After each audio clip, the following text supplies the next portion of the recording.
Welcome to the season finale of Our View of Woman's Perspective. Today, we tackle an empowering and thought-provoking topic, navigating leadership as a woman. Feminine leadership presents unique challenges and brings invaluable perspectives to the table. Today, we will explore societal expectations in the workplace, home, and professional life. Let's dive into this important discussion together. I'm joined on this esteemed panel by Asante, Gabrielle, and Asha. Ladies, I think the natural place to start here would be the history of our role as women in society and what we've had to overcome to get to this point. Who wants to dig in first? I'll jump in. Sure. So the role of women in Caribbean society was first defined by their experiences of slavery and indenture. All African women predominantly, and all African and Indian women together came as workers, not as wives. And so the history of women, African and Indian women in the Caribbean, is that they were working first enslaved and then under contract from the time of their arrival. So for the Caribbean, we never talk about women moving from being a housewife to going into the workforce, because we understand that in our region, women were always in the workforce. In fact, what then happened in the early 20th century was there was this ideal that women should be a housewife. And that ideal then became inculcated through things like home economics and other things that we used to be taught in school, and what's called a whole belief that women should not work. Actually, there were more women working in the 1800s than in the 1940s because of that ideology. So by women moving back into the workplace now, what's actually happening is we're finally countering the impact that this idea that women shouldn't work had on us for decades and decades, and returning to the history of women laboring in many ways across many spheres that define the earliest beginnings. And not only that, I find that we were laborers and we were workers, but now with this new wave, dare I say, we have become not only back into the workforce, but we're assuming different roles and levels in the workforce. So that's a big thing for us as well, because we're not going back in to be laborers only. We're in to say, we can do just what you can do, no offense, and we're here to stay, you know what I mean? And we can do it, and that's a big thing for us historically. Yeah, I definitely think the role of the Caribbean women has always been a very head down and hands-on role, you know, and it's just been like that ever since. And it's simply a matter of survival, I think, in a lot of ways too, of just what we have to do. And you know, where our hearts are, where our desires are, come in kind of in between, in the linings, right? In those kind of silver linings. But it is, I think, just a commitment to, you know, progressing our families and our lives and ourselves. And finding that delicate balance. Yeah. I mean, I was blessed to be born into a family of raging feminists and Yeah. fighting for us to be where we are and to not just be a typist or a secretary or Definitely. air hostess. I mean, don't get me wrong, I love those professions when I was starting out to think of what I wanted to be. But then, you know, to me, my grandmother, for example, opened my eyes to say, not only can you be in the workplace, not only can you be a doctor, a politician, you can aim for the stars, you can still also find that balance of nurturing your family and being a woman in another way, you know. Yeah. So you didn't have to lose that femininity, dare I say, or lose that caring or that want for a child or a husband and to have a family. You can do both, and that was important for me, I found, growing up. The other thing is that working class women have never had the luxury of not working. So even while Yes. ideologies have said that they should be a housewife or that women shouldn't work, there have been whole classes of women in our society that from the beginning of their experience in the Caribbean have had to continue to work. And a good example is domestic workers who work in the homes of women who are either professional or who work, themselves yes. may be housewives or who have the luxury of not having to work.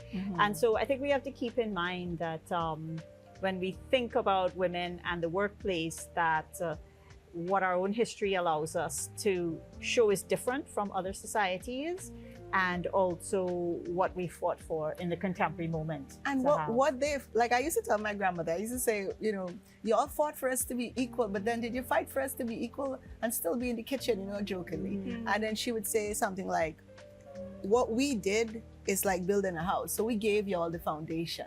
And, you know, I tell my daughters that. So as we fight, every generation will fight, and all of us are going for, you know, different things. But look at us now. Like, I mean, it's not, oh, I just want to be a powerful work woman in business. You want to be a person. You want to be appreciated for all the facets that we have and bring to the table. So it's about us empowering the generations to say, now that we've gotten you this far, take it on. Don't go back. One thing though, definitely I want to add is just, I sometimes wonder, isn't it exhausting though? Of I course mean, it is. being in that younger generation, right, Yeah. where we can do all these things, and you know, Yeah. I'm a mother, and I'm, you know, I have my career and I have my partner. Sometimes I'm exhausted, and I'm just like, how do I manage everything? And you know, it's I don't think it's a matter of saying I don't want some aspects of it, but it's just a matter of being realistic with the fact that work is exhausting. Yeah. You know, having a career is Yeah. exhausting. Mothering is exhausting. Being a wife or a partner or a significant other is exhausting, I right? think I don't know if I could ask this on television, but I mean, I'm assuming is everybody here mothers or? Yeah. Yes. Okay, great. Well, that's good. It's- So we're all struggling and all exhaustion in the together boat, on a yeah. daily basis. But it's and those exhausting, but I find, like, I'm a mother of 5. Right. You know what I mean? And I mean, as I told you, if I see another pregnancy test, I'll probably go to St. Anne's. But that being said, Wow. That's I amazing. find that while it's exhausting, it was fulfilling Yeah. because I allowed myself to fail. I allowed myself to say, I am exhausted, Yeah. but I allowed myself to say to my husband, okay, you need to do this. Like, I didn't make this child alone. I didn't Yeah. make all of them alone. Mhm. And he, thank God, was supportive in every aspect. And yes, I know I'm lucky, but while it's exhausting, don't you find that, well, when you get to where I am, where I'm an Maybe. empty nester, When I'm through the thick it's of it. exciting and exhilarating to be Mhm. able to know that, you know, you got to experience that. Yeah. And that's if you wanted to experience it. Yeah. But it is, don't get me wrong. I mean, some days you go, why? You know, am I a taxi Yeah. service or am I a mother? Yeah. You know, am I a cook or am I a mother or am I a doctor or a professor or what am I? But at the same time, navigating that, if you do it knowing that you don't have these false expectations that everything has to be perfect, it's amazing. Yeah. Yeah, I think one thing about motherhood, and also we should keep in mind that, you know, one thing feminism has always done is defend the labor of motherhood and defend the work that mothers do, defend the work that women who are called housewives do. It has counted housework. It has counted the value of housework to GDP. It has demanded that care labor be seen as labor, and has demanded that the home where women labor be seen as a site of labor relations as well. So that's one excellent thing that feminism has put on our radar, is the value of I don't know. housework. I think I have to disagree with you there in the sense that when I look at different feminist teachings, my impression sometimes, like I look at Betty Friedan and The Feminine Mystique, one of the most iconic feminist works that there is, and she openly calls the house a comfortable concentration camp, you know, and we're talking about there was a deliberate movement to get women out of the home, you know, and I feel like, as I've said on the show But once that's not before, because of an undervaluing of housework by women. That is because of an undervaluing of housework by a society. So what she actually says is, when you do housework, the work you do every day disappears. You clean and it gets dirty. You cook and the food disappears. Nobody says nobody's thank paying you you for for that. your work. You cannot get promoted. I just don't you get cannot, it. you It's a job. cannot I get understand. NIS. You cannot get a pension. You cannot be unionized. So she's not actually arguing that the work of care in a home lacks value. She's arguing that women are assigned an unequal responsibility for it, and it is invisible in society, uncounted towards GDP, repeated every day, and just simply not acknowledged. So what she's arguing is that where women are performing caring roles, those need to be valued for the contribution that they are. And I don't mean Mother's Day. I mean in a Appreciation way for that it, yeah. care is the foundational Yeah. value in our society, that caring roles themselves are undervalued. And it's not just for mothers. If you look at nurses are low wage, low status jobs, and yet they perform a caring function. They Same who for make- teachers they make who are Absolutely, relatively yeah. low wage and also So low undervalued. status, also a caring profession. So across the society, it's the lack of value that we assign to care is what she was really speaking about, and saying that when women are assigned this role, they are then prevented from pursuing other types of roles that they would have liked Would as have well. liked So to me, what you're speaking to is a dichotomy that I've kind of noticed in feminist teachings. Maybe you can clarify it for me, but it just seems a bit schizophrenic, and I'm kind of already seeing it here in our conversations. And I mean that politely. Nicely. I realize schizophrenic is a harsh word, but I just mean that there's two ways of perceiving motherhood, and one is very much it's a privilege to be able to stay at home and not to work. So it kind of looks down on stay-at-home moms in the sense of, well, you have the privilege But of whose not. perception is that? A lot of people. Hold on, let me just finish because I feel like I haven't been able to finish a point at this point. But it's this belief that stay-at-home moms are able to do that because they're in a privileged position where they don't have to work. But then there's also the perception of, we fight so hard for women to be able to get out there to work because staying at home is this like almost, we don't want women to just be banished into this invisible, undervalued work, as you say, of changing dirty nappies and washing dirty dishes, so it's like, on one hand, we're perceiving stay-at-home moms as something, I don't want that for my daughter. I want my daughter to be better than that. But on the other hand, we're also saying that it's a privilege, so it's like, and this was my issue, is that it's a bit hard for women to understand, and both options are presented as undesirable. Both are undesirable ways of describing a stay-at-home mom life. So that's why I don't feel like feminism values a stay-at-home mom. Feminism really tries to liberate us from these constraints of children, of tradition, of religion, things that stop a woman from being the ideal worker, from being the ideal consumer. No. I don't think the feminist analysis is schizophrenic either. I mean, we're talking about decades of highly sophisticated thought that may not trickle down into the mainstream. Sorry, Asha, you wanted It to... is highly sophisticated, and that's why a lot of women don't really understand exactly what feminism is. And even when you look at feminist thought, the feminists themselves can't agree. A lot of them were infighting, stealing each other's work, having disagreements on what feminism is, and they're supposed to be the iconic mothers of feminism. Well, I would point out that there isn't just one vein of feminism, right? You were correct in saying that there is dichotomy. There are different feminisms. And feminists are different women who have different opinions. And I think what feminism essentially, when you get down to the root of it, is about choice. And it's about the fact that somebody else can think it's a privilege to stay home, while somebody else thinks it's a privilege to go to work, right? There is no one vein, there's no right answer. And I think it's a big misinterpretation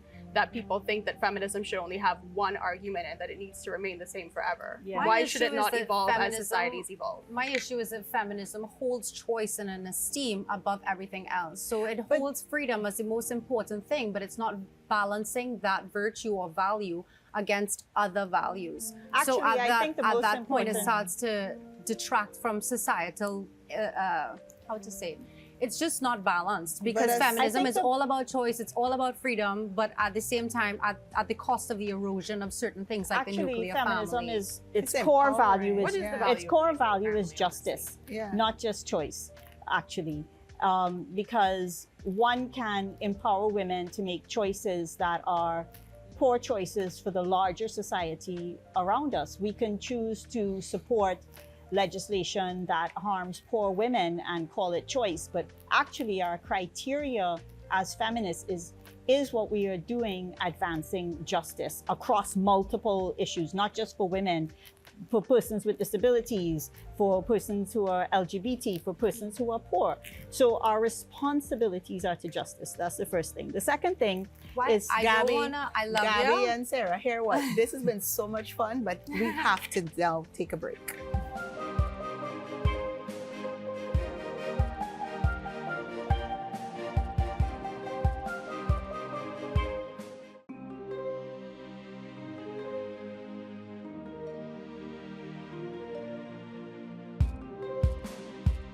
Welcome back, everybody. We're talking about women in leadership today, and we're having a bit of a different conversation where we're talking about women not just as leaders in the workplace, but also as leaders in their home, which sometimes double as their workplace. So I want to pose the question to the table, and what are the stereotypes that we've experienced in our workplaces, which are sometimes also our homes? Oh, me? Anybody? Well, I'm a physician, so I started off in a hospital and then started to run my own practice. Stereotypes in the hospital was basically, well, you're the female doctor. If, sometimes oh, she can't do that because it's her hormones, or she can't lift that because she's a woman. You can't do this specialty because you're a woman. That is how it might have started. Why don't you mop up there? Because you're the female intern, you know, or the female student. Running my own practice as a woman, I think it was interesting, and it continues to be interesting because, well, I'm not Trini, first of all, so I'm also battling not being from here, but also sort of showing people that you can, as a woman, run a practice, Right. and not only that, but do it differently. It doesn't have to be how everybody thinks a practice should run. For me, I've watched it, I've broken the stereotypes. To me, stereotypes didn't matter. I don't pay attention to them, and I just try to push forward to what suits me and what makes me happy and my patients happy. Yeah. I think that's a great attitude. I think stereotypes, definitely, we talk a lot about the harm of stereotypes, but we also have to sometimes admit that they do come from something. They don't come from nothing, you know? But it's very easy to get caught up on it and get upset by it. But I just feel like the best way to look at it is to ignore it and move forward, you know? Because I feel like when we dig into this, it's like picking at a scab, you know? It's going to bleed, it's going to breed resentment, you know? A lot of times when we pull up on somebody feeling like we've been stereotyped and we criticize them or we marginalize them as a result of it, sometimes it's just easier to educate them in a nice way and have a chat with them and move on. You know, I don't like that kind of condemning nature that comes from it. A lot of times we attribute to cruelty or meanness what really is just somebody who's uninformed. I think, though, I mean, we have to consider the way that as you say, it comes from somewhere, right? So where are the stereotypes coming from when we have, you know, some women still face barriers in terms of upward movement in their workplaces, and then some women still face barriers in terms of even just getting a job at a regular fast food place or something. You know, sometimes workplaces are looking for men or women for specific reasons, and while those can sometimes be valid, as you say, they come from somewhere. Sometimes they're not, right? And what are the biases that people hold and the barriers that women face in trying to access work that balances out with their additional workload of care, right? I think that women oftentimes have to always think when they're looking for jobs or looking for, you know, any means of an income or employment, how does this fit with the rest of my life? Correct. Right? And so it's an additional hurdle that we have to overcome, and sometimes that employers also hold against you, right? If you have to be home by a certain time to pick kids up from school, or is your employer going to let you go, right? Are they going to let you go in time for that? And it can hold you back from jobs, I think, at all levels. Yeah, I mean, we're so many types of women, so we have to keep in mind that women may experience stereotypes on the basis of their geography and where they live. And so from stigmatized or hotspot communities, women talk about that. They may experience discrimination or stereotypes because of their things like other things, their disability, or, you know, and so it's really difficult for women with disabilities to access the kind of independent lives, because society is not built around seeing them as having a right to be able to function independently. And so I think it's always great when we keep in mind the wide spectrum of who women are and how they can differently experience those kinds of things. Women who are HIV positive, and also women, of course, who are whose sexual orientation or gender identity might not fit what we expect as well. And those are all sources of stereotyping and discrimination. I think that's one of the benefits of having more women leadership, is that women bosses understand women employees and their needs better than a male boss. And I think that as women, we have so many inherent traits that we should really value and see as things that are able to get us ahead. And that is things like our ability to understand and relate to our employees better, our ability to just even respond with an emotional range, you know, like don't want to stereotype, man. But I also feel like there's a fine line between being accused of stereotyping, but also erasing the differences between men and women and not acknowledging them, you know. And so what I'm saying is, like, I feel like men sometimes are more limited in their emotional range and how they respond to certain situations, that women leaders bring a fresh perspective and an emotional range to dealing with certain issues within the company, you know? One of the I find like because I'm probably a hopeless romantic, but my husband is a big CEO and I watch how he operates. So I think I give some men their props, you know, Yeah. in terms of relating, and I watched him empower the women VPs and put them up for higher positions, and not in a grooming way, in listening to them and having that emotional intelligence. And sometimes he'll come home and say, well, this woman is saying this to me, and using us then, the wives, as Yeah. the sounding board for me to say, boy, you're an idiot, or boy, you're really doing better than I would have thought. You know what I mean? Boy, he's Well, a yeah, CEO coming that's to you okay. for He's a boy at home, right? advice. So, but what I'm saying is that women, yes, we could be better. We are Yeah. sometimes more empathetic, but sometimes we're not. So it's because we've been trying to break so many barriers, and the stereotype was that the man said boom. So it's a delicate balance, and it's one we have to just traverse and keep learning. And ideally, we're not depending on women to be kinder and gentler in the Exactly. world in case they're not, and then they seem to fail. Ideally, what we're doing is taking those best qualities that you're talking about and finding ways to institutionalize them in company policies. So rather Exactly. than relying on a woman to be kinder and gentler and more understanding of work-life balance, ideally you have a company policy, and whoever is there is then recognizing those The traits. is then performing a different kind of transformative leadership, and Right. is also being guided by policies that recognize those things that women have introduced. That's very valid. I think it's about asking the question, how can we promote the well-being of both men and women, bearing in mind the understanding that their needs are different, you know, and who they are is different. You know, I work in a corporate setting, but I'm very lucky because I've been able to work out an arrangement. I am in office Tuesdays and Thursdays, and Monday, Wednesday, Fridays, I'm home with my baby he's 9 months today, actually. I'm thinking of the day. So he's getting his teeth in now.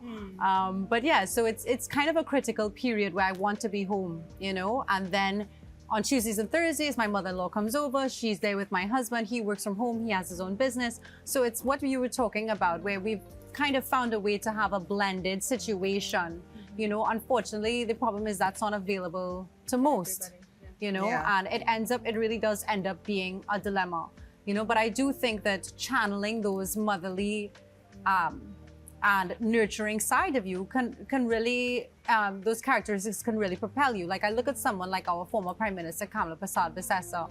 She came in at a time when people were looking for guidance, and she literally came in as the mother of the nation. She came in Auntie Cams. She came in very much on that wave, putting forward those characteristics as a woman. And it really was a huge milestone for Trinidad and Tobago just to have a female prime minister. And you're seeing that trend all around the world, you know, from 2010 to 2020, the numbers of women on boardrooms, the numbers of women CEOs, they're all increasing. So to me, it's all positive trends all around. I think we can definitely focus on the barriers that remain, but it's important that we stop and recognize the leaps forward that women are making. Definitely. I think there's still, I mean, it is such a, as you say, it's on the upward trend, and I think that's only been benefiting, you know, countries and societies overall. But there are still definitely stereotypes that, you know, women in those positions face. And while we, you know, people lovingly called her Auntie Cams, the fact is that we called her Auntie Cams, right? It's still an informalization of her role as leader of the country, which sometimes doesn't always happen with men, right? I think men are kind of respected and held in No, I higher think esteem. Uncle Keith, people say Uncle Keith. I don't Well, get that's the not thing. inherently The other Trinidadian thing is- thing to But it us, doesn't but change the fact that people do call Yeah. them Uncle Keith or Keithos. I Yeah. think that's more of a Yeah. Trinidadian thing. definitely, yeah. The other thing is that when you look at her policies and legislation, I mean, I think she marketed herself as the grandmother, motherly figure well. And I think she did do things that were certainly progressive, and she had a welfare-centered approach, but she also kept child marriage laws in place. She also didn't pass sexual harassment legislation when she should have. And so for me, what we always want to do is ask ourselves, what do women and men do to put in place lasting institutionalized changes for those who can't access their rights or privileges as easily. And so for me, I always hold her accountable for the fact that under her government, they did not change the laws on child marriage. And when I assess her progress, I'm looking at her policy and legislative decisions. She didn't pass a national gender policy either. And so, as you said, it's a mixed bag, right? So we have even some though it's a gains. mixed bag, would you consider on the day that she became prime minister? Oh, we were all Were you super elated? excited. Of course. Absolutely. And over the years, as an advocate, continue to advocate for things that needed. And a woman at the top is what's called on a cliff, right? So there's so few of you there that it's difficult to get the support you need. So she's not responsible herself alone. But I do think we have to hold women in leadership accountable for what they put in place in terms of Definitely. wider justice Yeah. for women in a society. There's no double standard on either side. Yeah. Yeah, so, and I'm equal opportunity critical of how we make a difference in the world. And I think now, as great as this is going, we take a break. We'll be back in a second.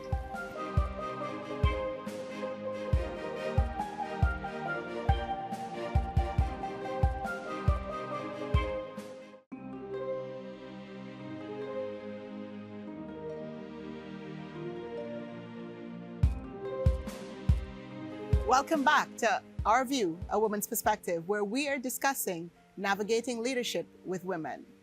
Gabby. You know, Hot seat. yes, there's a phrase, right, that we always hear, that women are our own worst enemy. Yeah? What do you think about that? It's a phrase I try not to use. I think we can ask, why don't women support each other more? But I think that women's worst enemy are the people who kill women, because that's the extreme. That's what an enemy does. An enemy harms you to the greatest extent. And really, women's worst enemy is men, because men are predominantly the ones who commit femicides. So it's a phrase I try not to use, because I find it, one, minimizes the harm that women actually experience. And also it stereotypes women as naturally haters to each other, when in fact, women both may not support each other and do support each other. And so there are a lot of contradictions to explore. Sorry, I don't want to cut you No. off if you're finishing, but I would just say, I look at, we're at the season finale. So I'm happy to have you all here today. And I will say that we talk about these things as stereotypes, but the reality is I have seen clips and videos from this show as the season has wore on, where it has just been like terrible comments, and 90% of them are women, and 90% of them are women our age, But how or do you know within it's 5 women? years of our age, because it's Facebook, so you can see the names of But profiles suppose and it's the a man pictures. posing as a woman. I think even if they did, they would be the exception. But the reality is that the vast majority of the comments are coming from women, and they are not necessarily just critique or criticism. A lot of them are just mean-spirited. And I think that that's where the phrase "women are the worst enemy" comes from. I think it's an expression to describe how we self-sabotage ourselves because of insecurities and whatever reason, wherever it's rooted in, that could be different. But I don't think it's reserved for women. I have told people, you are your own worst enemy. I've said, oh gosh, I am my own worst enemy.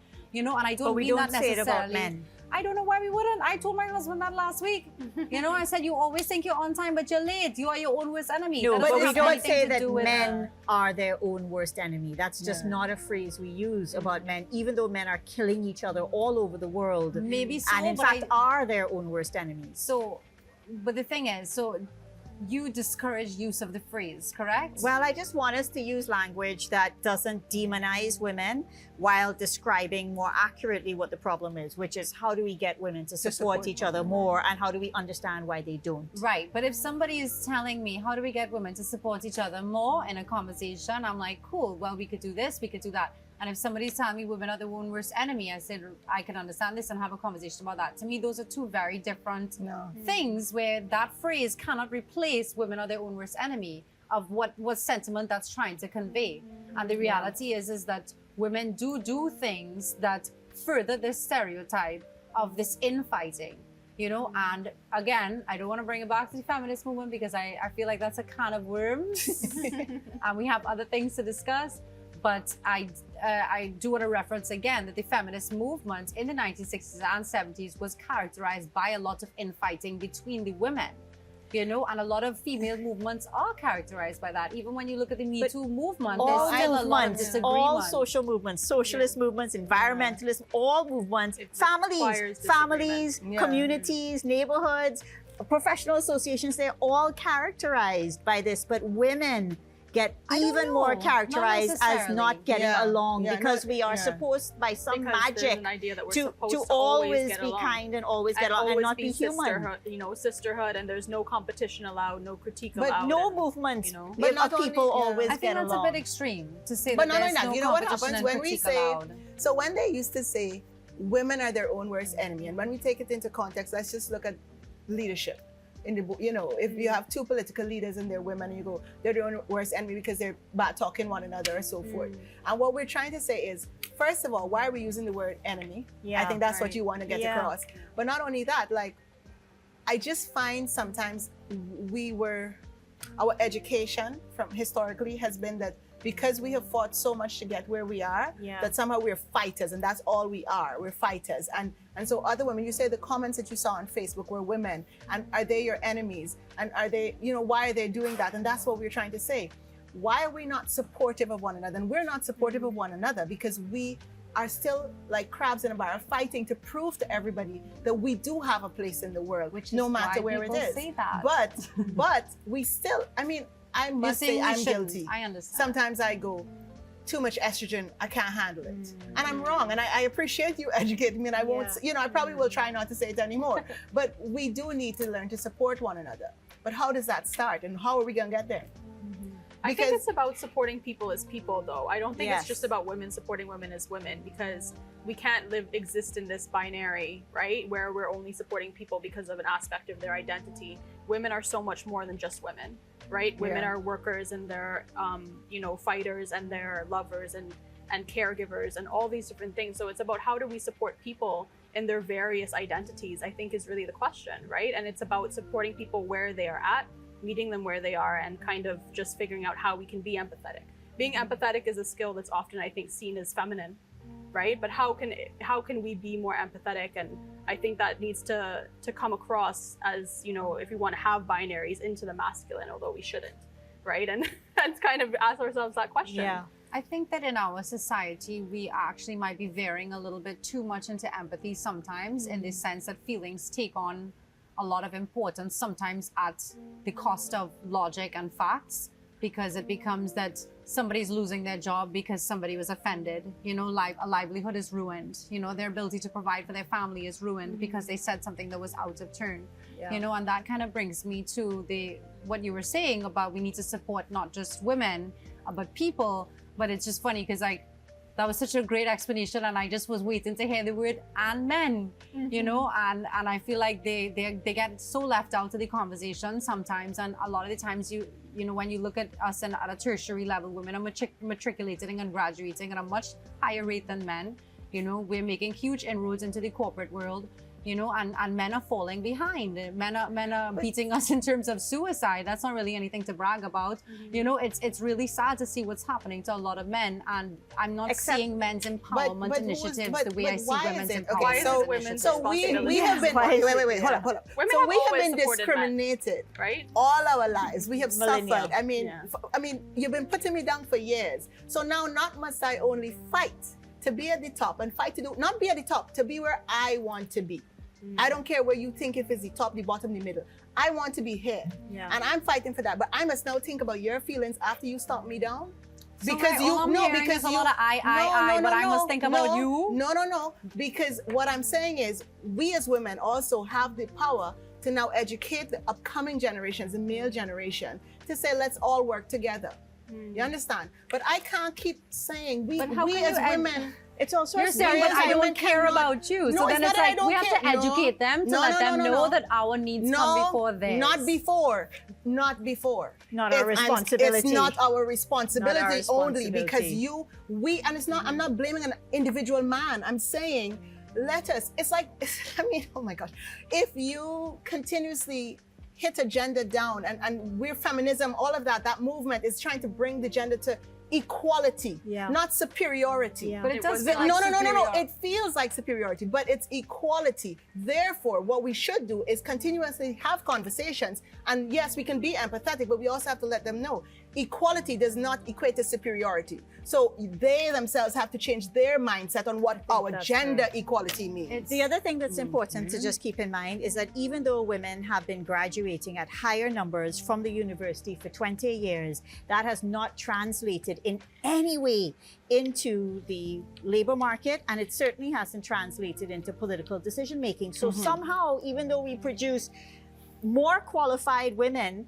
than men, we only have 1/3 of women in parliament, very few women leading the financial sector, and very few women in corporate leadership. So what happens is that disagree. is that Caribbean women- Bottlers, Restaurant Holdings, Scotiabank, Digicel, Massey Stores, those are all. But the data- all, and that's just the tip of the iceberg. Are for they the female CEOs? CEOs. But the data- female CEOs is exactly what I just named. Yes. But the data CEOs. says data says says- that women are not advancing in the workforce, equivalent to the fact that they have been exiting university with degrees in the numbers that they have for 20 I just years. don't believe But- that on a ground level. Well, I don't know what And to when say you're about talking that. But you but believe when we have we're stats. going to have to come back People in a in minute. HR, they're interviewing 5 times as many women. Every time I go into my elevator at my business, at my corporate building, there's at least 6 or 7 women in the elevator with well, me. I am sorry to say, but that's what the data says. All right, ladies, we can come back to this debate, I think, a little bit later with the data.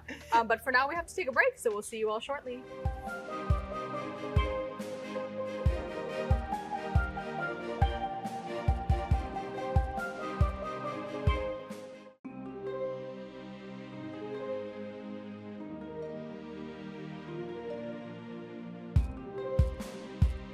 Welcome back to Our View. I'm here with Asha, Sarah, and Asante, and we're talking about what do women need in terms of support and in terms of male allies, not just women allies. Asante, what do you think?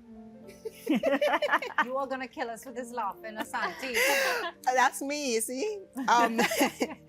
You know, I'm blessed. I grew up in a home with Lyndon Forbes Sampson Burnham, and he was dynamic with his wife Viola Burnham, engendering and empowering us as children to see men as allies and also understanding where women could go. So this conversation is interesting because I really didn't face, to me, stereotypes or issues with leadership until much later in life. So for me, what I thought male allies should be was what I saw growing up, and that is supportive, listening to me, telling me when I'm doing wrong, but in a very understanding way. So I never really, which sounds, I don't know if it sounds privileged, I don't know what it sounds like, but I was happy that they gave me that stepping stone, because then it allowed me to be, dare I say, less expective of that confrontation of you're a girl, you can't. So to me, it was like water on dog back. Like, you can't do what? What are you telling me? So the minute you tell me I can't do something, I go in and do it. So for me, male allies are listening to me, giving me a male perspective, dare I say, but also letting me know how it might be perceived, my view, and helping me along the way, and me doing the same for them. That really is what I see, and I'm not BSing you at all. It's really what I see. Asante, allow me to be the fly in the ointment here. Sorry. You could be it. But again, I feel like from our conversation before the break, it was like, listen, I have been discriminated, so I had to take all of this, and now you want this, like, you figure it out. It's your responsibility. And I feel like what you're asking from men and what you're expecting from men and what you're appreciating that men gave to you, you were in turn not looking to give to them.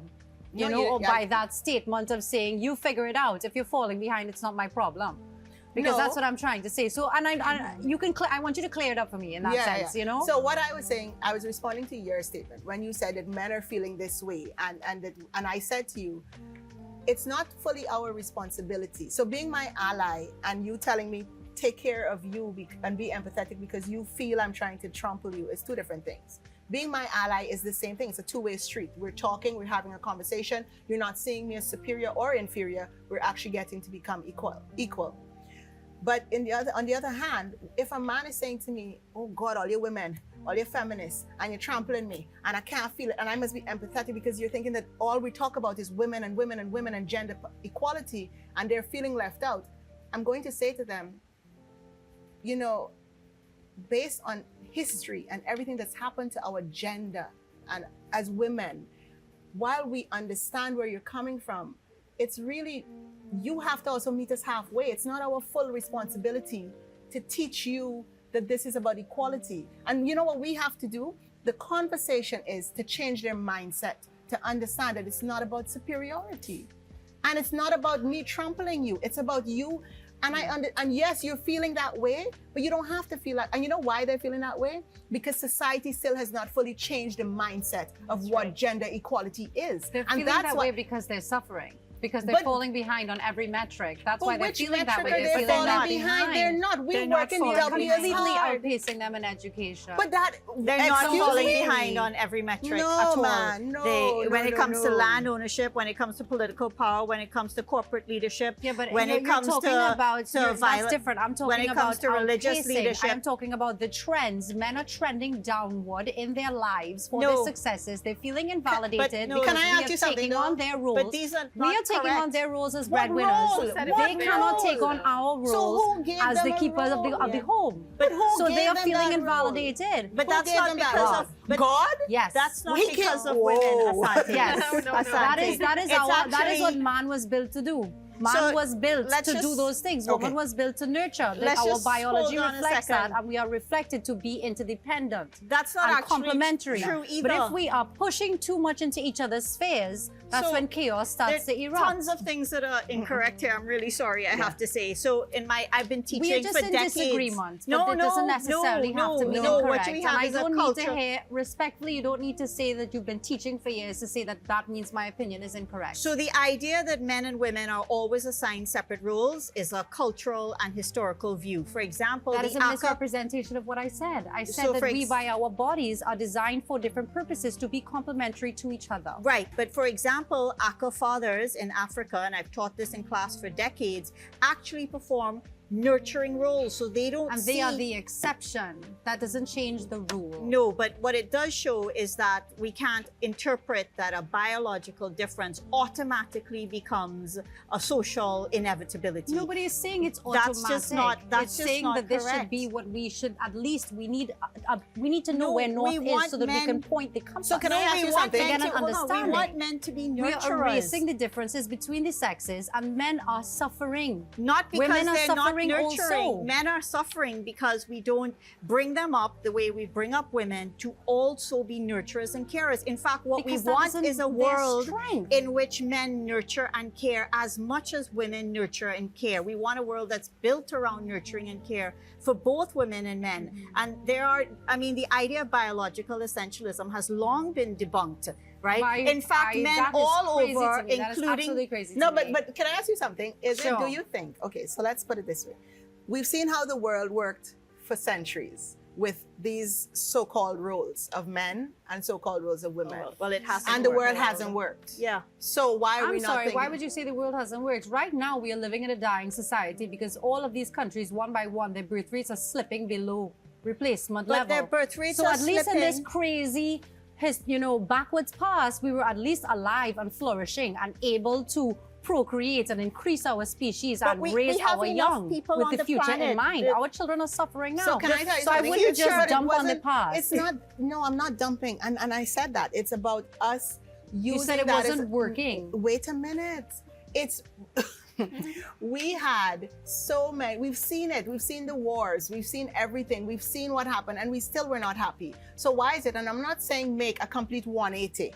What I'm saying is, why is it that we can't come together, both sexes, both genders, and say, really and truly, we are all human beings on this planet. That's right. And can we work together? That's right. Absolutely. When my grandmother Mumbai created the WRSM, which was the Women's Revolutionary Socialist Movement, that wasn't to say we're better than you.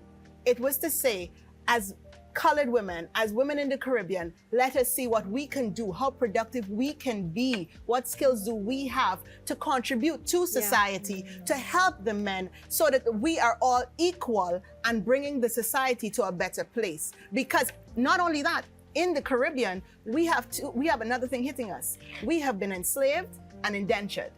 So a lot of what we're thinking as God's role and our role and what's done is coming. Wait a minute. Ancestors, Wait, not we. You cannot wait. claim that you were enslaved or indentured. You can say, Oh my gosh. ancestors. It I'm doesn't just matter. Okay, speaking clearly. but what I'm trying to explain to you is that because of that, from our ancestry, because of that, we also, as a Caribbean and a region and a CARICOM region, we have to understand that we have to find what's right for us as well. That's right. It's not what the first world says anymore. Yeah. We've been fighting for that for years, and that's why CARICOM came about. That's why we sought independence and fought for it, because our ancestors saw that we were different and we need to be us. Men are also dying to nurture. Exactly, Men are dying and so to it's about us nurture. having a conversation. It's about us really, as human beings, I agree. saying, how do we bring this up together Absolutely. and make this a success and a better place for our children? And how do we then are able to provide enough food to have more children? These debates can be solved by people just doing research. And research, anybody can do it. You can do it on your phone.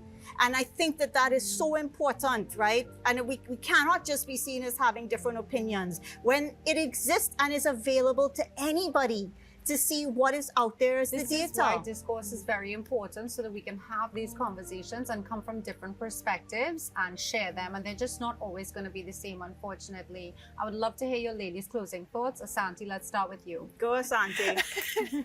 So, wow, it's been scintillating. So I think my closing thoughts are basically for young girls and young boys out there. I think it's to push forward, be the best you want to be.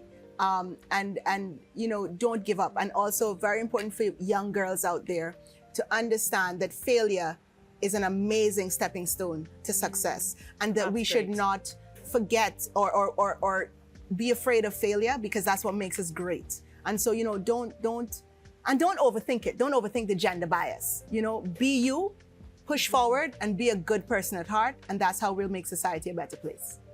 Definitely. I mean, I would say that this exercise has been, you know, us learning from each other, and I think that's what needs to continue. We definitely all need to take the opportunity to learn from each other, and we need to also keep in mind that there is no hierarchy when it comes to wisdom, right? We don't need to learn from people who are only in leadership positions. We can learn from people who are in all walks of life, and there's always something to learn, I think, from everybody. And so that would be one of the key things, I think, along with using the information that is at our fingertips, as Gabby has mentioned, right? There's things out there, not just scholarly discourse, of which there is much, but there is data, there is research, and there is simply reality, right? That we have, you know, news and we have information at our fingertips. So how can we use that to inform ourselves and keep ourselves, you know, up to date with what's going on? I think I would encourage people to do that. Yeah, I would say care about people in the world. That's the most important thing.